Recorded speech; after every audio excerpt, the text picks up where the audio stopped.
दोस्तों नमस्कार। आज हम अगेन एक नई वीडियो के साथ आए हैं। आपको याद होगा पिछली बार जब हमने वीडियो डिस्कस किया था उसमें हमने बताया था आपको NIPPV which is non invasive positive pressure ventilation. उसी सिगामेंट्स को हम कंटिन्यू करेंगे आगे और हम पॉजिटिव प्रेशर वेंटिलेशन के एक अनोदर कंपोनेंट है जो कि बहुत ज़रूरी है। हर एक इमरजेंसी में हमें आना चाहिए, हर एक हेल्थ वर्कर को आना चाहिए। आज हम बात करेंगे बैग मास्क वेंटिलेशन BMV की।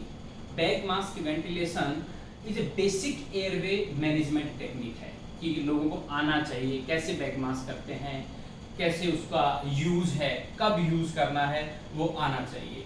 बेसिकली लोग आपको बैग मास्क के देख के बोलते हैं कि एम्बू बैग, बेसिकली AMBU वो जो होता है वो आर्टिफिशियल, कुछ मैनुअल बोलते हैं, कुछ मैंडेटरी बोलते हैं, कुछ मैकेनिकल बोलते हैं, but ideally artificial mechanical breathing unit Anbu bag होता है बेसिकली। तो बेसिकली बैग और मास्क दो अलग अलग चीज़ों की बात होती है इसमें। यदि मैं इस एम्बू बैग को थोड़ा सा डिस्क्राइब कर दूं और इसके मैं पार्ट्स पे आ जाऊं तो बेसिकली ये इसका मास्क होता है। मास्क की एक ट्रायंगल शेप होती है, एक लोअर फ्लैट एज होता है इसका। मास्क जो होता है वो डिफरेंट साइज में आता है, हमें patient to patient size select करनी पड़ेगी। इसकी बेसिकली नंबरिंग साइज की मैं बात करूं तो 0 से लेके 5 तक 6 तक आता है, और मैं वैसे साइज की बात करूं तो small, medium, large, extra large की साइज भी आती है। मैं इसकी बात करूं तो इसको थोड़ा सा हम फोकस करें तो यहाँ पे लिखा है number 5 and this is a large adult size है। सो हमें सेलेक्ट कैसे करनी है, इसका जो ट्रायंगल शेप है वो ब्रिज ऑफ द नोज पे जाएगा, लोअर एज आपके ओवर द चिन होगा। तो ये देख लेना है साइज अप्रोप्रिएट सेलेक्ट करते वक्त कि ये बहुत छोटा ना बहुत बड़ा ना हो। छोटा रहेगा तो जितनी target amount of title volume है वो नहीं जाएगी, और बहुत बड़ा रहा तो बेसिकली ये लीक करेगा तो ये देगा नहीं। इसका जो ये वाला एंड है, अब आ जाते हैं हमारे, ये मास्क कंपोनेंट था, अब आ जाते हैं हम बैग पे। सो बैग का बेसिकली ये वाला जो एंड है ये मास्क में कनेक्ट हो जाता है। यहाँ पे एक रेड कलर का दिख रहा है या साइड से रेड कलर दिख रही है अपने को, तो बेसिकली ये जो होता है ये प्रेशर गेज है। जब प्रेशर देते हैं तो प्रेशर के साथ ये खुलता है, ओपन होता है। बेसिकली ये जो इसकी बॉडी है इसको बोलते हैं सेल्फ इन्फ्लेटिंग बैग। तो ये जब हम इसको स्क्वीज करते हैं तो ये सेल्फ इन्फ्लेट हो जाता है, अपने आप से हो जाता है। इसके पीछे के यदि आप इसको देख लो तो इसमें एक पोर्ट है जिससे ऑक्सीजन का पाइप कनेक्ट हो जाता है। बेसिकली आप इसमें ऑक्सीजन पाइप कनेक्ट कर सकते हो, ऑक्सीजन का पाइप कनेक्ट हो गया। पीछे जो है वो रिजर्व बैग है for the oxygen to deliver a 100% और larger amount of oxygen concentration देने के लिए रिजर्व बैग कनेक्ट होता है। तो सब मिला के अपन यदि इनको सबको कनेक्ट कर दें तो बेसिकली अब ये तैयार हो गया बैग एंड मास्क। इस एम्बू बैग की although it's depend manufacture to manufacture, लेकिन एडल्ट मास्क की मैं बात करूं, बेसिकली एम्बू की मैं बात करूं या बैग की मैं बात करूं तो बेसिकली इसमें जो टाइडल वॉल्यूम आता है वो एडल्ट में जनरली 1200 ml से 1500 ml का आता है। कुछ एक मैन्युफैक्चर 2 लीटर्स का भी करते हैं। बैग मास्क जो होता है बेसिकली 3 कैटेगरीज में हमारे पास अवेलेबल होता है। एडल्ट जो मेरे पास आज हम डिस्कस कर रहे हैं, दूसरा आता है चाइल्ड और तीसरा आता है इन्फेंट। चाइल्ड की जो टाइडल वॉल्यूम होती है वो 500 ml, इन्फेंट की जो होती है वो लगभग 250 ml होती है। अब ये बात आता है ये हो गया उसके बाद, अब इसमें हम जनरली इसको देता कितने हैं, तो बेसिकली मोटा मोटा हमारा ये होता है कि हम बॉडी वेट पे टाइडल वॉल्यूम डिसाइड करते हैं। नॉन इन्वेसिव बैग मास्क जब भी यूज करते हैं तो जनरली हम 6 to 8 और 6 to 7 ml ऑफ पर केजी वॉल्यूम के हिसाब से देते हैं। अदरवाइज हम ये बोलते हैं कि एडिक्वेट चेस्ट राइज हो जाए, इफेक्टिव चेस्ट राइज जो दिख जाए, विजिबल चेस्ट राइज है, उतना हमारे लिए सफिशिएंट होता है। अब इसके आगे यदि हम चलें तो बेसिकली पोजीशन पेशेंट की कैसे बनाते हैं, तो हमारे स्टाफ है हमारे साथ, अभी देखते हैं कि हम पोजीशन पेशेंट जनरली जब भी आपको एम्बू बैग का या बैग मास्क का यूज करना है तो बेसिकली आपको हेड एंड पे होना है, ये एक बात निश्चित है। हम दूसरे किसी भी एंड पे पेशेंट पे जाके हम बैग मास्क प्रॉपर वेंटिलेशन नहीं कर सकते हैं।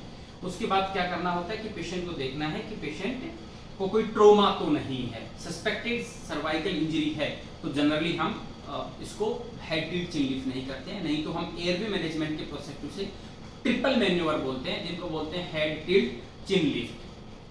और जिनको सस्पेक्टेड सर्वाइकल इंजरी है उनको जॉ थ्रस्ट, उनका हेड स्टेबलाइज करके सिर्फ जो उठाते हैं अपवर्ड्स एंड आउटवर्ड्स, ऊपर की तरफ एंड बाहर की तरफ, सो आपका एयर भी खुल जाए। नेक फ्लेक्चर, नेक का जो फ्लेक्शन है वो बेसिकली फ्लेक्शन करती है 35 डिग्री पे और हेड टिल्ट करता है 15 डिग्री पे। सो ये हमारा बेसिकली ये वाला पार्ट हो गया। अब क्या है, हम बेसिकली बहुत बार ऐसा होता है कि हम फुल स्टेमक या हम जनरली अब क्रिकोइड प्रेशर पहले हम देते थे, क्रिकोइड प्रेशर की बात करते हैं तो क्रिकोइड कार्टिलेज पे हम एक प्रेशर जनरेट कर देते थे और वो प्रेशर क्या करता था, इशोफेगस को कंप्रेस कर देता था ताकि वो एस्पिरेट की प्रोबेबिलिटीज कम हो जाएं। But nowadays is not recommended, पर फिर भी कुछ लोग प्रैक्टिस में करते हैं। अब आपको करना कैसे है, आपकी टेक्निक्स क्या होगी बेसिकली, तो टेक्निक्स क्या होगी, आपको क्या करना है, एडिक्वेट साइज मास्क लेना है, आपको पहले ऑक्सीजन पे कनेक्ट कर लेना, देख लेना है कि फ्लोमीटर में वाटर है या नहीं है, फ्लोमीटर में पानी होना चाहिए, ड्राई ऑक्सीजन नहीं देंगे क्योंकि से ड्राई हो जाएगा। एंड बैग मास्क पे जब भी अपन ऑक्सीजन की बात करते हैं तो बेसिकली कम से कम 10 लीटर, क्योंकि हमें ज़्यादा देना होगा तो O2 कंसंट्रेशन बेसिकली ज़्यादा होना चाहिए। तो आप देख सकते हैं मैंने जो इसका फ्लो रेट है वो मैंने 10 लीटर पे सेट कर दिया है और इसका ऑक्सीजन पाइप मैंने बैग मास्क पे अटैच कर लिया है और ये मेरा रिजर्व बैग है जो कि इन्फ्लेट होने लगा है ग्रेजुअली अपने आप। मास्क क्या है, अब आपकी आती है टेक्निक्स। टेक्निक में बेसिकली क्या आता है, जब आप सिंगल यूजर हैं तो basically against the patient face आप प्लेस कर दोगे बाय मेकिंग ई एंड सी। जो आपकी सी बनती है वो इंडेक्स एंड थंब से बन रही है, ई जो है वो आपकी नीचे चली गई जो कि ई बनती है। C basically stand for compress against the face, E for नीचे जो मैंडिबल पे की एलिवेशन। So do head tilt chin lift and E and C. And आपको मास्क को स्क्यूज करना है, दबाना है, कितना दबाना है कि विजिबल सेस्टराइज हो जाए, अदरवाइज हमें ऑलमोस्ट 1/3 ऑफ एम्बू बैग दबाना है। बेस्ट क्राइटेरिया जो है वो आपका है कि 1/3 आप दबा दो, चेस्टराइज हो जाए, राइट। आपको बेसिकली आपने एक वेंटिलेशन दिया तो आपको देखना पड़ेगा कि मेरा वेंटिलेशन इफेक्टिव हुआ कि नहीं हुआ, चेस्टराइज हुआ कि नहीं हुआ। चेस्टराइज नहीं होता है तो दूसरी ब्रीथ देने से पहले हमें दो चीज दिमाग में लानी पड़ेगी कि क्यों नहीं हो रहा है। Is it because of technical or it is because of pathological. Technical में क्या हो सकता है, हमारी मास्क की साइज हो सकती है, हमारी सीलिंग प्रॉपर ना आ रही हो, जितना हमें टाइडल वॉल्यूम डिलीवर करना है उतना ना हुआ हो। पैथोलॉजिकल कोई पेशेंट की लंग्स पैथोलॉजी है, कंप्लीट एयरवे ऑब्स्ट्रक्शन है, सीवियर है, तो हमें पता है वहाँ पे नहीं होगी। अदर लंग इंजरीज हैं जहाँ पे अपने को पता है कि शायद ना हो। एक जो वेंटिलेशन आप कर रहे हो उसके बाद में आपको रिकन्फर्म करना है एंड गो फॉर ए रीब्रीथ। ये है आपका एम्बू बैग। इसके बाद में अब जब बैग मास्क करते हो तो बेसिकली 2-3 चीज़ों का ध्यान रखना है। क्या ध्यान रखना है कि एक तो पेशेंट को कभी भी बैग मास्क से एक्सेसिव वेंटिलेशन नहीं करना है। एक्सेसिव वेंटिलेशन करने से क्या होता है, उसके ड्रॉबैक्स आने लगते हैं। एक्सेसिव वेंटिलेशन मतलब कुछ लोग ऐसे लगाने के बाद जल्दी करते हैं, नहीं करना है। एक्सेसिव वेंटिलेशन में क्या होगा, जब आपकी अमाउंट ऑफ एयर जाएगी वो मेजोरिटी ऑफ एयर इशोफेगस में जाती है, less amount of towards trachea जाती है। इशोफेगस में ज़्यादा जाएगी तो पेशेंट रिगर्जिटेट करेगा और आप वोमिट करेगा, गैस्ट्रिक कंटेंट आपके ट्रेकिया में जाएंगे, एस्पिरेट कर जाएगा।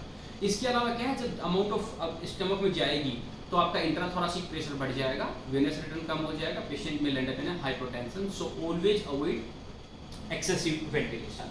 दूसरा क्या है कि इंडिकेशन क्या है, तो बेसिकली एम्बू बैग का यूज कब है। एम्बू बैग जब देते हैं जब किसी पेशेंट को रेस्पिरेटरी असिस्टेंट चाहिए, पेशेंट रेस्पिरेटरी फेलियर में है, इंट्यूबेशन फेलियर में है, ऑक्सीजनेशन नहीं हो रही है और पेशेंट को क्या है इलेक्टिव, कभी कभी elective operating room like OT है, हमें पहले प्री ऑक्सीजनेट करना है, तो ढेर सारे अपने इंडिकेशंस हैं। बट एवरीबॉडी शुड नो कि क्या है। अब इसके कॉन्ट्रा इंडिकेशंस क्या है, बेसिकली क्या है, किसी पेशेंट को कंप्लीट एयरवे ऑब्स्ट्रक्शन है तो उसको हमें पता है कि नहीं लगा सकते हैं, या समटाइम्स पेशेंट की फेशियल या नेजल ट्रोमा है, सीवियर ट्रोमा है तो हमें पता है कि हम उसमें नहीं लगा सकते हैं।